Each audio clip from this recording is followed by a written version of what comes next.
All right. WKGC. WK. You got to read the call sign. I'm the reading call it. letters. It's WKGC. WKGC. WKGC. You're not saying it right. I don't understand. That's a movie joke. That's why you don't understand. See, Wayward Kraken. every time you're gonna do Did that. I do that one? Yeah, you do it on the last one. Wayward Kraken Gamecast. What's up, guys? Hey, everybody. So today we're gonna talk about. We're going to talk about Betrayal at the House on the Hill, right? That is one of my favorite games ever, probably because it's the one I've had the longest. Right. I'm glad you picked this one to do second, dude, because I'm taking the reins. Yeah. We're gonna let AP get all choked up and misty on you while he talks about the game. It's not like that. It's not that kind of relationship. I mean, ours is, but that's not fair. It's the first non-traditional board game that I ever bought. Only because I watched a video where people argued about which is the right one to buy when you're trying to break people into non-traditional board games. The first time you play this game, you'll be in and out of the rule book multiple times. Sure. But after the first time you play it, dude, it's so easy. It's so simple. In fact, I taught this game to some of your customers just the other day. Right. And the guy, once he started getting it right away, he said, dude, this is like D&D on training wheels. Just the setting's always the same. Right. And I said, exactly. Yeah, it's real simple. It's in a kind of category of DM-less collaborative narrative games. Very true. The game runs itself. Man. Yeah, it's awesome. the box and the rule book. Your girl outside the window out there. Just smoking. But before we get into it, man, we're going to talk a little bit about what we're doing down here at the Kraken. Again, thank you all for watching. And we're gonna hopefully we get this out in time to plug our lip sync battle. Saturday. Yeah, Saturday night. We're stealing the idea from Spike. See, I don't feel like that's stealing an idea. I feel like we stole it. Okay. We love the idea. It's a big time, man. It's a lot of fun. Funny, man. Yeah, it's gonna be a bunch of people lip syncing their favorite songs. The performers selected their songs, and we're gonna have you come in and judge them. I got all the money on Jake McDuff. Jackie's coming too. His wife's coming. Yeah. Oh, great, man. Yeah, That's gonna Jake be fun. and Jackie. Wes Mechanic is coming out. He's gonna perform for you. I might not be betting on Jake. Jesse Ray. Funnies. Yes, Jesse Ray's super funny, dude. That's Jesse awesome. Ray's gonna have a blast. Yeah, it's gonna be great, man. So you guys come out and see us. And if we don't get this out in time, thanks for coming out to see us. Yeah, tell us in the comments. Yeah, down drop the bottom comments and let us know about lip sync battle and how much fun it was. We're gonna randomly select one of your comments, and we're gonna give away a game for the next episode. CoastCon's coming up, and this is Biloxi's flagship nerd convention. These guys been doing it for 30 years. We will be there. Yeah, we will. Yeah, we're going to be there on a panel. We're going to be talking to you about... On the panel of an X-Wing, of a TIE fighter. Yeah, just a panel. No, like paneling. We're just going to starting on That's a paneling. new kind of planking. It's a new kind of... We're going to lay It's a whole thing. You'll be doing it by the end of the year. Starting the fads here at the Wayward Kraken. WKGC.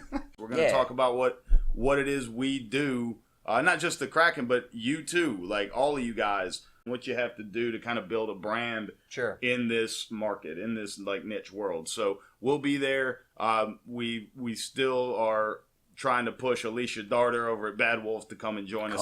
Come with us. It's going to be so much fun. Do it. It's March 16th, Friday night, 9 p.m. Is that right? That's right. Yeah. Very good. Yeah, we'll be. So we'll be out there, man. Y'all come see us, man. Get your CoastCon pass and come see us. Speaking of CoastCon. This is, since we opened, right, we've got game shops kind of left and right of us. We've got Jack's over there on Pass Road. Right. And we've got McNarb Gaming down there in Gaucher on Highway 90. And everybody's kind of got their cohort of nerds. For the first time since we've opened, we've actually managed to facilitate a completely collaborative event between the three of us. Which I'm super excited about. I think just kind of, and we'll talk a lot about this on the panel, but just that kind of network hand-holding kind of business move. Those dudes, we've been playing around with them for a year. We've kind of been poking and prodding at them for a year to make them do it. And so now we're going to do it. So at CoastCon, we're presenting Mini Wars. It's a miniature painting competition. That's happening at CoastCon. Yeah. So when you were explaining that to me the other day, I thought that was happening here. No. The Monday nights, they do the miniature paints every Monday anyway. Yeah. Miniature Monday is super cool. Right. I thought you were just going to have a contest here at the Kraken. Nope. That's really awesome, dude. Yeah, so we're going to have, the nerds over at Jack's, they're painting right now. Yes. And they're going to submit some miniatures. The nerds over in Gaucher, they're painting right now. And they're going to be submitting some stuff. Super Our cool, nerds dude. are painting some stuff. I have to go up there and take all the pictures of some of this killer shit because the art, man, that comes out of these places. The X-Wing episode that we did, I wish I would have included more of the footage that I collected because you painted Matt's Tantive 4 blockade runner. Yeah. It's gorgeous. You're looking at it right now, so if you want to make a weird face at the camera, we're not on the screen. Psych. You got me. Now it's on the screen. It's awesome, man. That's gorgeous, dude. That's the work that you do is, pretty inspiring when it comes to that Thanks, stuff. man. So it feels like there's a lot of passion and all the attention to all the detail is given to it. And I love that shit, man. But wait, there's more. Tell them what else if you call within these first couple of minutes. What you got? No, there's $500 at stake. Nice. It's the best single figure gets $100 worth of stuff. We're going to give you paints, brushes, racks, all that kind of stuff. Jax is providing all of that. That's amazing. The best giant size figure gets $100. Cool. McNarbs is providing all of that. The best diorama, which is a multi-model setup. I know what a diorama is. Did you? I made a science project before, or a current, maybe. Shoebox. Exactly. Yeah, I'm with it. Yeah. Best one gets $100. Cool. And then we'll have a best in show. Overall best miniature that we judged out gets $100. Dude, and just the people's choice. Start painting now. If you listen, start painting now and get up here and help. Yeah. Just join up. Submit your stuff. If you're going to CoastCon, just walk by the setup that we have because you'll also get to vote. And we're giving $100 to the people's choice as well. Right? So I'll be a judge. Greg will be a judge. Sonny will be a judge. And all people from each shop? Yeah. Cool, man. And we will judge best single figure, best giant size, best diorama, and best in show. But you guys will determine the people's choice. Man, this is the dream for us. This is what we wanted to do when we opened was to host one miniature painting competition, and that's it. Nope. They got it back, right? I gave it back. They didn't even want them. Let's go take them again. I put him back with a Kraken t-shirt on him. And they were like, what are you talking about? I was like, yeah, dude, I put a glitter bomb in him. If you try to take the shirt off, it's going to dust your whole place with glitter. That's awesome. It won't. It won't. It's not there. We didn't do that at all. Don't tell him that now because now he's going to take the shirt off and it's going to happen. We did. Did they? Or did I? I don't know, Greg. Spoilers aren't spoilers if you don't know if it's the spoilers real. Take the shirt off. Dare you. Take it off. Dare you. Nipple paint. Yeah. He's got some. Yep. All right. So, you want to plug anything, man? I plug Pop Nutshell, man. Check out popnutshell.com. It's Facebook, Twitter, YouTube.com. Not all in one thing, but you pick one of those that you like. I just went to Facebook, YouTube.com. Yeah, there's nothing I didn't there. see it at all. It's not even for sale. Nobody owns it. We should buy it. We should buy Facebook, YouTube, Twitter.com. Any of those by theirself.com/popnutshell. That's how you can find us. We're also on iTunes and Google Play, and Podbean is where our audio-only stuff is hosted. And popnutshell.com is the homepage. All our stuff's on there. Links to all our stuff is on there. And Facebook is where we're always at. So follow us on there if you really want to get in touch with us quickest. And, thanks so much for listening to us and listening to these guys. We have a good time doing this stuff with you. It's a blast. And it's time. Let's do this. Let's do some betrayal. Let's betray each other. So tell me about Betrayal, man. You and up to 5 of your buddies, 6 players, you all start in the front room of a house that you've never been in. Everybody's going in together to explore this house. So it's a Scooby-Doo situation, right? Exactly. Everybody's got a character card, 4 traits, all right? The same traits. This isn't a skill tree like you're building a D&D character where you can climb. You can run, everybody has might and sanity, speed, and knowledge, right? Yeah, exactly. You have speed and might are your physical traits. They're the only 2 that you have. And sanity and knowledge are the other ones. Y'all have a green number that you start at. You can go up a certain distance or down to a skull on any of those 4 traits. If you hit the skull, you're dead. The house can kill you before the game even actually starts up. Yeah, before the real drop, before the betrayal actually before happens. somebody gets betrayed at the house. On the hill. Yeah. Your character speed is your distance, it's your number of squares ability. you can move. Exactly. Very simple. The board's made out of a stack of room tiles that are face down. 2 of them are black. Those are the landings, right? You got the upper landing, which is the first room in the upstairs foyer, if you will, and the basement landing, right? Basement landing's hidden. You can't get to it right now. It's just there. But the game will find a way to put you there at one point or another. So anyway, say this guy can move 2 spots. There's 4 doors right here. Pop out of a door, grab a room tile, right? 3 possibilities, upper, ground, or basement. Since we're on the ground floor, it's got to say ground. Real simple. You turn that over, align the door. It's the bathroom. This card's got a symbol on it, and it's an event, all right? So there's 3 different cards. It could have been an event. It could have been an omen. It could have been an item. An event card's real easy, dude. All the events are different. They're random occurrences in the house. Some of them are good. Some of them are bad. There's a moment of hope, right? Something feels strangely right about this room. This is one of the good ones. Put a blessing token in there. The revolving wall is like part of the room turns into a door. One of the walls turns into a door, basically. Very Scooby-Doo, right? But it's like a very long, cool... Right, yeah. It's a long, cool explanation of what went on to make that door appear there. And then it's a switch. So you got to roll to see if you can use it after the fact. Or Burning Man. You black out and you wake up at a music festival. Oh, awesome. No, this is a man that's on fire runs into the room. Phone's ringing. All right, we got somebody. I got somebody for that. Every card just about is going to tell you there's a trait, make a roll, resolve the roll. Yeah. A 4 on this card is something good happens. A 0 to 1, something bad happens. It starts as you feel a little hot under the collar. There are no problems, and you gain 1 sanity, or you burst into flames and take 1 die of physical damage. Oops. And damage is physical and mental? If you take physical, you can take it on either your might or your speed, right? Yeah, exactly. Right. Yeah. Okay, so like if I was gonna die, if I took another hit of speed...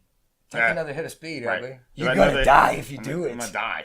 So I could take that against my might and lose 1 might, right? Sometimes it says 1 point. Sometimes it says 1 die. The die in this game it's real simple. It's a D6, but it's only 3 possible. There's only 3 possible outcomes. It's a blank, a 1, or a 2. There's 2 of each on each die. So that's all you ever use to roll. But again, you're not rolling for distance traveled.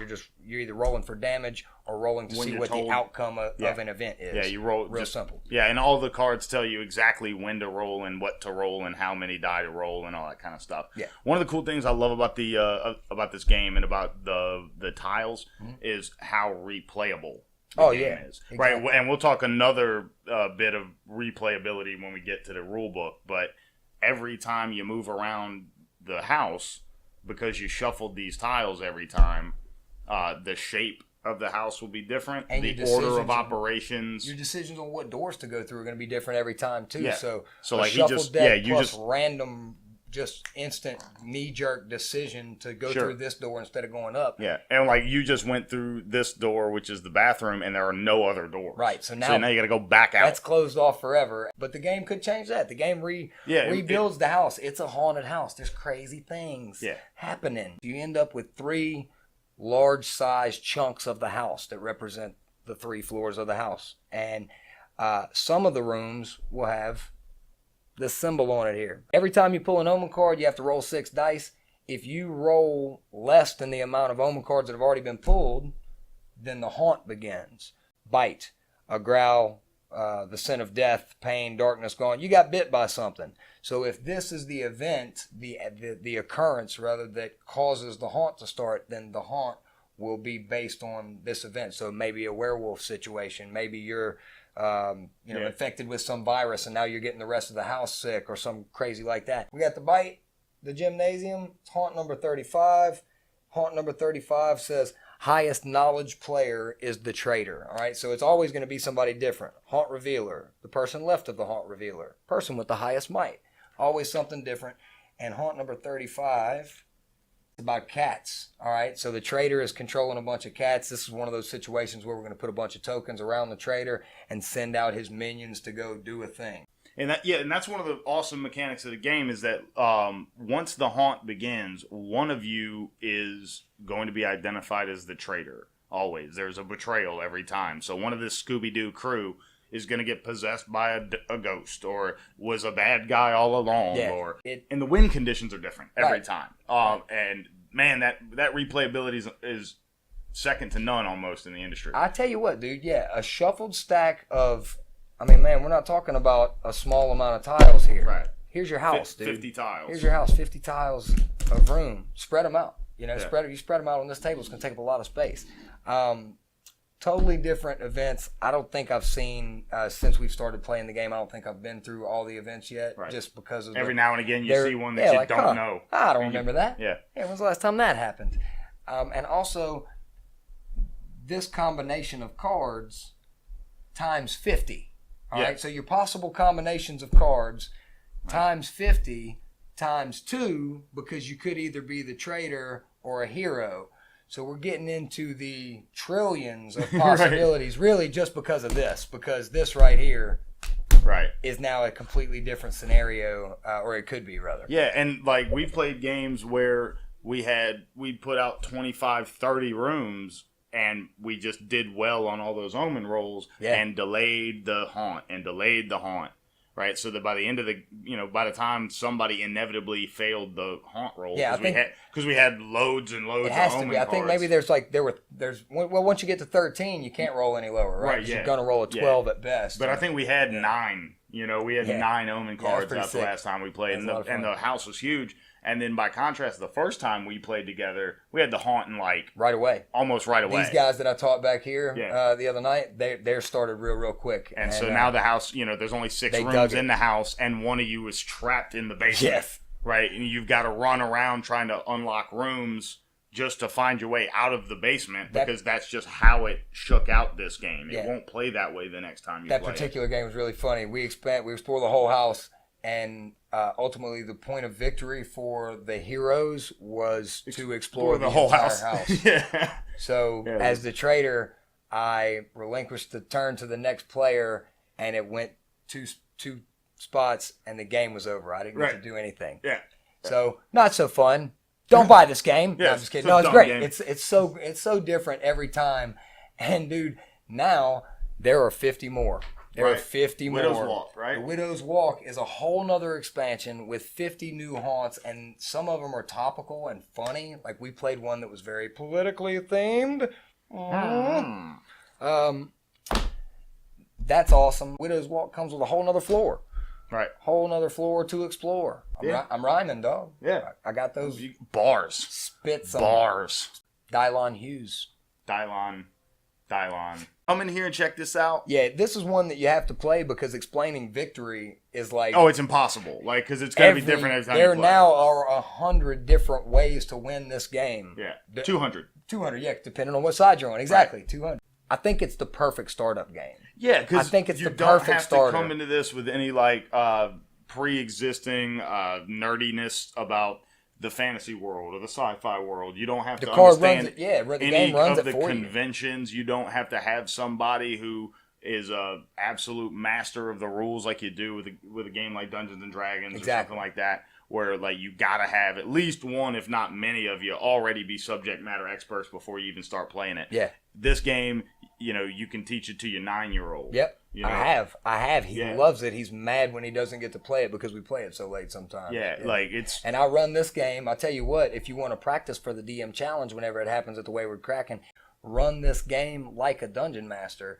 If you have 4 or 5, man, I got AJ let with 4 people play, buddies. and you can sit back and facilitate it. Run the game for them. Yeah, right. that for me is helps. A lot of fun because I'm trying to get into that and learn how to build a world, and that's a way to. I think this is a way to do it. Just being able to pitch a thing, throw a detail at someone quickly, helps that process. Yeah, I agree. Helps learning how to DM. All right, man, you want to wrap? It's up to you, man. It's your thing. Let's wrap it. Yeah, we can go. No, so again, guys, thank y'all for watching. We're gonna put up some gameplay footage of this and take a look at it. We love Betrayal.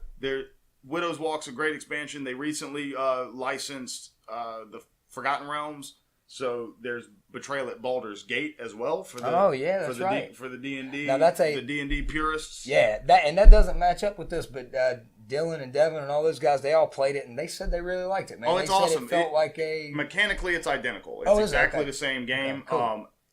But the difference is you're not exploring a haunted house. Right. You're traveling about the city of Baldur's Gate. Okay. And so you have street tiles and end tiles and got you. You know, church tiles. Oh, cool. Right. But it's the same thing. When you move into sounds the street, amazing, though. you turn over a street tile. And when you move into the church, you turn over a church tile. You guys have it here behind the bar? Yeah. You do? Yeah. Once again, we love you guys, and I'm so happy that you're watching and you're listening and you're coming out and hanging with us. Man, like this, subscribe to the channel, share it with your friends, leave a comment. When you leave a comment, we're going to give you away some free stuff. Last episode, we promised to give you a copy of Stuffed Fables. Who won it? The username is Mo, M-A-U-X. Okay. And the comments on the screen right now, look, right there. Look, there's the comments. Yeah, that's the guy. That's the one who won. So when you won your free stuff, come get your free stuff. We're gonna do an episode of Stuffed Fables. We sat around and talked about this game a lot. I'm excited to play that. Yeah, this is gonna be dope. Pulled that out the box and we started looking at it, and just the bits and pieces were amazing. The book is the board. Yeah, that looks so cool. Yeah. I can't wait to play. Yeah, so check it out. All right, this is the Wayward Kraken Gamecast, man. Thank you guys for watching. WKGC. That's the call letters. Yeah, you gotta say it. Pig vomit. You have to say it that way every time. Man, thank you guys. Goodbye.